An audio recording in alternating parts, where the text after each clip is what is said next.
Picture this. You're relaxing in your garden on a hot summer's day. What could possibly go wrong? Rain, or maybe even bees? Or something worse, a pain so extreme it has enough force to batter your senses. It has enough power to knock you off your train of thought. You might be wondering what this excruciating pain is. It is the dreaded brain freeze. In my childhood, and I'm sure you will all agree, the brain freeze was one of the worst pains to experience. But what causes them? Brain freezes often occur when something extremely cold touches the roof of your mouth. This is thanks to the group of nerves known as the SPG nerves.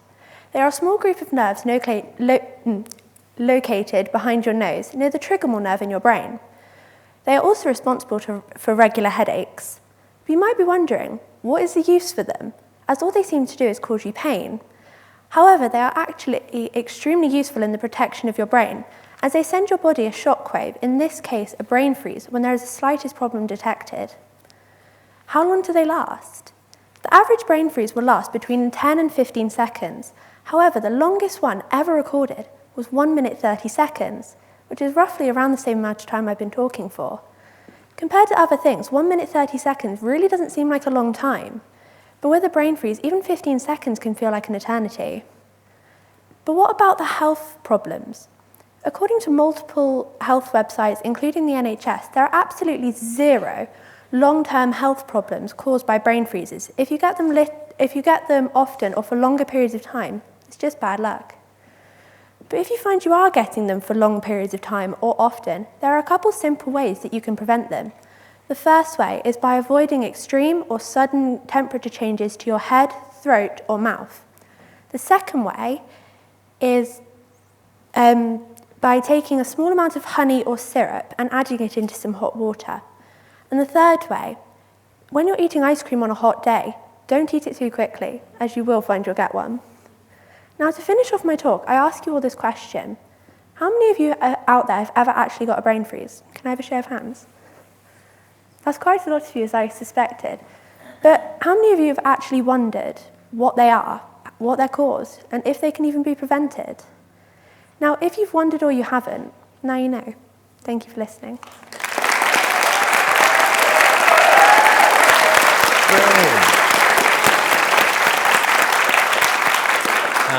Brilliant, thank you. I've always been curious about brain freezes because I've never had one. Like, people talk about it, I've never experienced it. It doesn't happen to me. I've tried. For science, I've eaten loads of ice cream. Nothing. I keep trying and I'll continue to try. So thank you for explaining this phenomenon I've never encountered.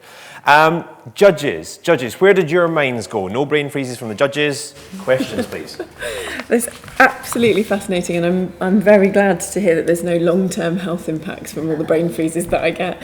I just wondered what made you pick this topic. Was it a brain freeze that made you pick it? It was not, actually. So I was struggling to think of a second idea, and I started to think about a bunch of different topics, but none of them really felt right. And then I just thought brain freezes and something just felt right about it. Great, thank you. Yeah, I'm just wondering, you've only got 3 minutes to put everything into your talk, haven't you? So what made you choose what you did put into the talk, and is there something that you might have liked to have included that you couldn't? Well, what made me put the things in was I was thinking what sort of things I should research, and I thought I could use them to structure my talk, and I used my previous talk from the school final to use some of those structures. And if I could add some more things, I might go into a bit more detail on each of the questions, just to see what else I can find out. Brilliant. Well done. Thank you. Thank you. Brilliant. Thank you, judges. Thank you, Hollie. Thank you.